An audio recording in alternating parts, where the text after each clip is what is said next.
За сурагчдаа энэ өдрийн мэндийг хүргье. Сайн байцгаана уу хүүхдүүдээ. За өнөөдрийн хичээл хэлэлцүүлэг сэдэв. За өнөөдрийн хичээлийн зорилго хэлэлцүүлгийн бүтэц алхмуудыг мэдэж түүнд бэлтгэх төлөвлөх арга замтай бүгдээр танилцсанаа. За эхлээд бид Монгол хэлний үгийн тайлбар талаас хэлэлцүүлгийн талаар авч үзвэл хэлэлцүүлэг гэдэг нь хэлэлцүүлэх үеийн нэр. За хэлэлцэх гэдэг нь ярилцах зөвсөлч хүүл юм а тий. За хэлэлцүүлгийн бүтцэн нэгдүгээрт нь бол сэдвээ сонгоно, хоёрдугаарт нь баримт мэдээлэл цуглуулна. За гуравт хэлэлцүүлэгт оролцсон. За дөрөвт үр дүнг нэгтгэж ингэ шийдвэрлэнэ. За хэлэлцүүлэгт бэлтгэх оролцох арга барилыг бүгдээрээ мэдэж авцгаая. За ажиглалт хийх, за идэвхтэй сонсох гэсэн юм арга барилтай байна. За ажиглалт хийх гэдэг нь хэлэлцүүлэгт оролцож байгаа хүмүүсийн оролцоо, асуулт, санал нийлэхгүй эсвэл асуудлыг яаж дэмжиж байгааг санал нийлэхгүй байгаа яаж эргээр илэрхийлж буй биеийн хэлэмжээр яаж илэрхийлж байгааг бүгдээр ажиглаарай гэсэн үг. За идэвхтэй сонсох гэдэг нь бусдын ярьж буй зүйлд анхаарлаа сайтлаар төвлөрүүлэх, хэлцэж буй асуудлын гол санааг ойлгох, ярьж буй хүмүүс хэлэлцүүлгийн сэдэв гол санаанд төвлөрч ярьж байгаа эсхийг хянах, бусдын үзэл бодлыг эргээр хүлээн авах, хариулт өгөхөөр чухал зүйлийг тэмдэглэж авна. За хэлэлцүүлэгт бэлтгэх оролцох арга барилыг бүгдээрээ мэдээ. За хэрхэн яаж хэлэлцүүлэгт бэлтгэх вэ гэж. Хэлэлцүүлэгт орохын өмнө тухайн сэдвийн хүрээнд судалгаа хийх хэрэгтэй. Тухайн сэдвийн талаар оролцогчдоос ямар эсрэг байр суурь бүхий асуулт эрхийг тооцоолох хэрэгтэй.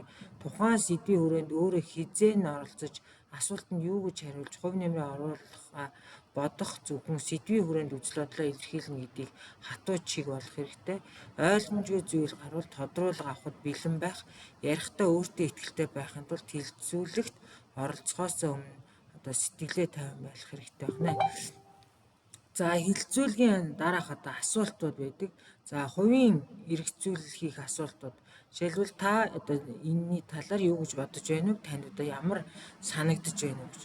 За хувийн туршлагыг сонсох асуултууд бас байна. Та өмнө нь энэний талаар тухайн сэдвийнхээ талаар бодож байсан уу? Та өмнө нь ийм асуудалтай тулгарч байсан уу?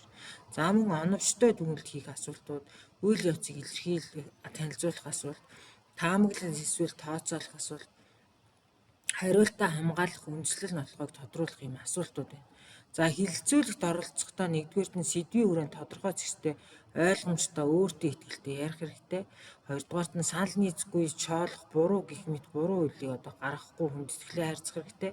За бие хэлэмжээ бол эерэг байх хэрэгтэй. За дөрөвт нь хэлэлцүүлэгт өөрийгөө дүүйл гэж давамгайлахгүй байх хэрэгтэй. Тавд нь бусад оролцогчдод хэлэлцүүлэгт хувь нэмрээ оруулах боломжийг олгоно. Зургаад бусдын яриаг дуустал сонсох, ярианы цагаа баримтлах гэх мэт үүрэгтэй байна. За хэлэлцүүлгийг удирдахдаа өөрийгөө танилцуулна, хэлэлцүүлгийн зорилгыг тайлбарлана, хэлэлцүүлгийг идэвхжүүлэхийн тулд асуулт асууна, бүх оролцогчдыг хамруулах хэрэгтэй, ярих цагийг бүгдэд ижил байхаар тохируулах хэрэгтэй, сэдвийн хүрээнд ярьж байгаа хэсгийг хянах, анхааруулах хэрэгтэй, зөрчилдөөнийг шийдвэрлэх хэрэгтэй, хэлэлцүүлгийн төгсгөлд оролцогчдын санааг нэгтгэн дүгнэж хэлэх хэрэгтэй, гаргасан шийдвэрийг тодорхой танилцуулах, оролцогчдод талхраа илэрхийлэх юм арга барилуд байна. За хэлэлцүүлгийг төлөвлөхдөө нэгдүгээрт нь сэдв шийдвэрлэх шаардлагатай тулгамдсан асуудал. Хоёрдугаарт нь сэдв сонгох, баримт мэдээлэл цуглуулах, хэлэлцүүлэгт оролцох, үр дүнг шийдвэрлэлийн хэлэлцэх нь бүтц байдаг. За гуравт нь бол харилцан биеийн хүндэтгэн сонсдог, ийдэг харилцааг баримтлах хэрэгтэй оролцогчид. За баримт нотлохоо баталж нотлож үгүйсэх их сурвалжийг олох хэрэгтэй.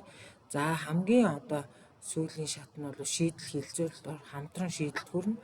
За тулгамдсан асуудлыг шийдэж чиглэсэн үндсэлтэй хэрэгжүүлж болох үе санаагаа өгөх нэ.